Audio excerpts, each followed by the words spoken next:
अस्सलाम वालेकुम दोस्तों, मैं हूं असलम बलोच और उम्मीद है आप सब खैरियत से होंगे।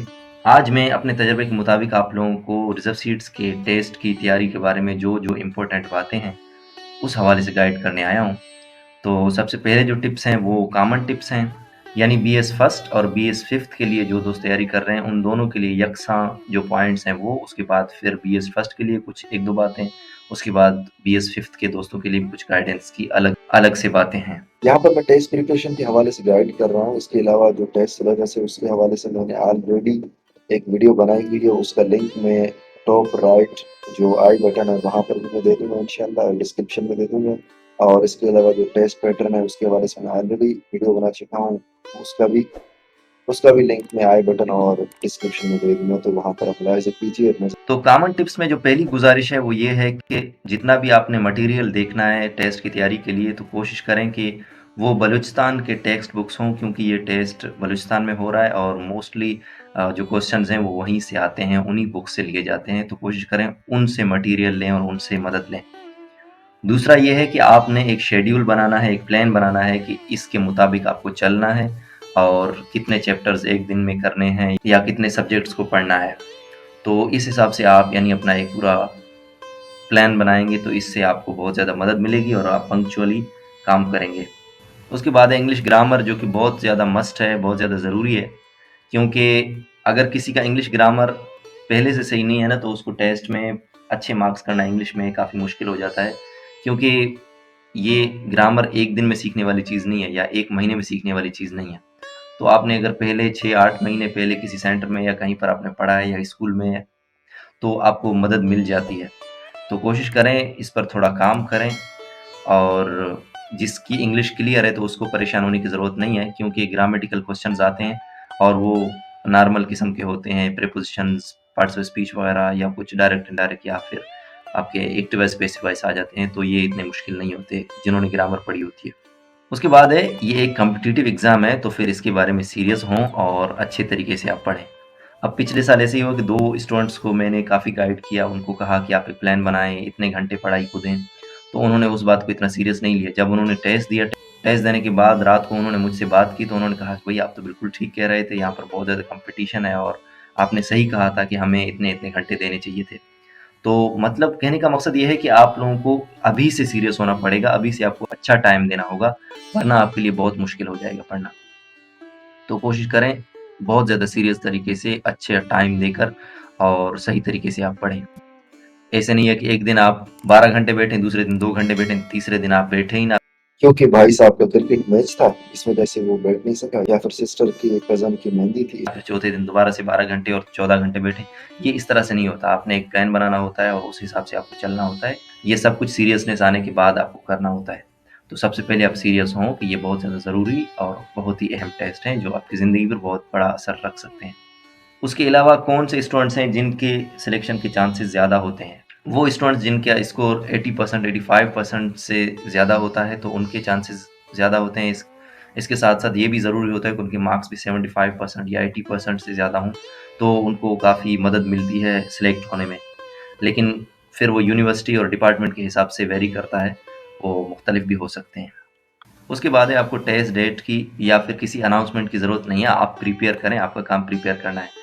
अक्सर औक़ात आप लोग पूछते रहते हैं कि अभी टेस्ट डेट कब आएगा, ये कैंसल हो गया, क्या हुआ, ये हुआ, वो हुआ। भाई वो आपके काम का नहीं है, आपको पता है टेस्ट होगा, लाज़मी तौर पे होगा। तो चाहे आज हो, कल हो, परसों हो, जब भी हो, आपका काम है प्रिपेयर करना, तो फ़ुज़ूल के सवालात पूछकर अपना वक़्त ज़ाया ना करें, दूसरों का वक़्त ज़ाया ना करें और सीरियस तरीके से पढ़ें, यही आपको फ़ायदा देगा। वो स्टूडेंट जिन्होंने महीनों पहले अगर अपने टेस्ट की तैयारी शुरू की होती है, तो उनके चांसेस ज़्यादा होते हैं, क्योंकि वो उसी वक़्त से मेंटली प्रिपेयर होते हैं और वो उस हिसाब से अपने सिलेबस को पढ़ रहे होते हैं। चाहे वो क्लास में बैठे हों या वो अपने तौर पे तैयारी कर रहे हों, उनको बहुत ज़्यादा मदद मिलती है, क्योंकि उनके ज़हन में शुरू से ही इसका टेस्ट देना होता है।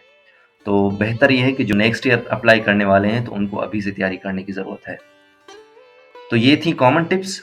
अब हम आते हैं उन टिप्स की तरफ जिनको फ़ॉलो करना उन दोस्तों के लिए ज़रूरी है जो बीएस फर्स्ट के लिए तैयारी कर रहे हैं। जैसे बीएस फर्स्ट के लिए जो तैयारी कर रहे हैं, उनका सिलेबस में यही लिखा है कि जो फर्स्ट ईयर है, उसका जो सिलेबस होगा वो 60% आएगा और इसके साथ-साथ 40% टेस्ट में सेकंड ईयर से आएगा।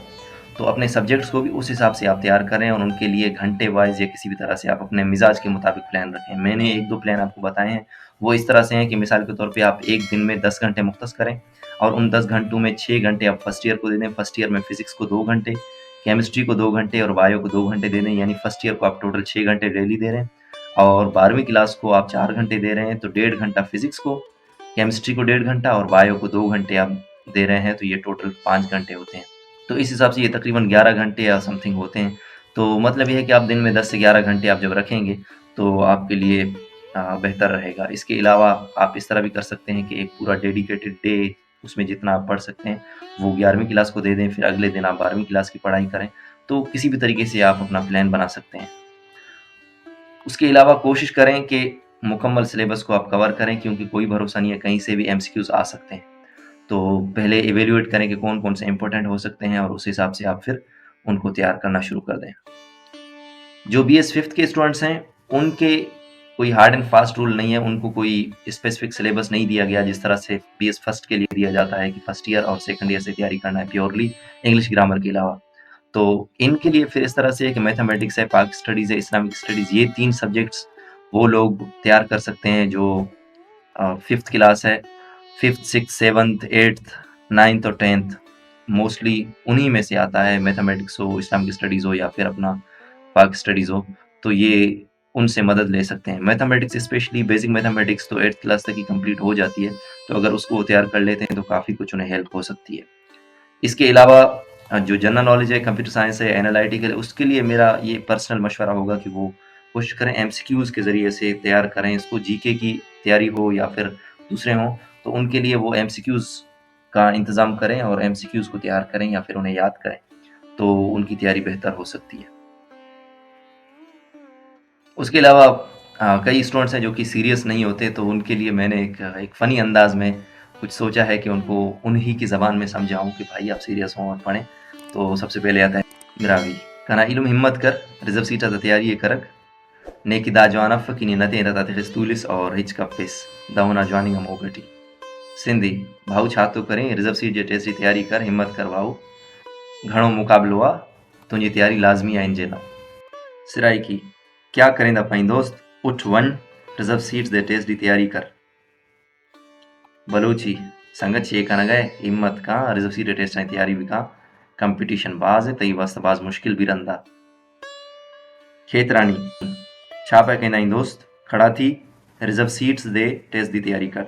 लासी, अदा छो तो करें, हिम्मत कर, लस्सी लाई पुछिया रहिजी हो, पढ़ ऐं पंहिंजे पाणी लाइ कुझु न कुझु करे वञ। बलोची, छिया खन गए संगत, खड़ो भी ऐं रिज़र्व सीट इम्तिहानी तैयारी भी खां। पश्तो, चेहरे वरखे अंडीवाल, पोरतस तैयारी वखा। और माजरत अगर कोई मैंने ज़ुबान या कोई डायलेक्ट में मिस कर चुका हूँ। और आखिरी अल्फाज ये हैं कि वंस अगेन आप लोग अक्सर पूछते रहते हैं कि टेस्ट का डेट कब है, कब नोटिफिकेशन आएगा। भाई जब आया तो सबको पता चल जाएगा। जिस तरह सीट्स का आपको पता चला, जैसे आपने अप्लाई किया, ये सारी बातें, ये सारे सवाल आपके जहन में थे, लेकिन आपको पता चले और बाकी भी आपको पता चलेंगे। तो थोड़ा सब्र रखें और सीरियस होकर तैयारी करें, अपना टाइम वेस्ट ना करें इस तरह के सवाल पूछ कर। बाकी कोशिश करें ये जो टिप्स हैं, ये बातें हैं, ये दूसरे दोस्तों के साथ शेयर करें, इनको ज़रूरत होगी। मैं अगर एक तरह से मदद करने की कोशिश कर रहा हूँ, तो आप भी इसमें कंट्रीब्यूट करें और हम कोशिश करें कि ज़्यादा से ज़्यादा अपने दोस्तों की मदद करें। सलामत रहें। अल्लाह हाफ़िज़।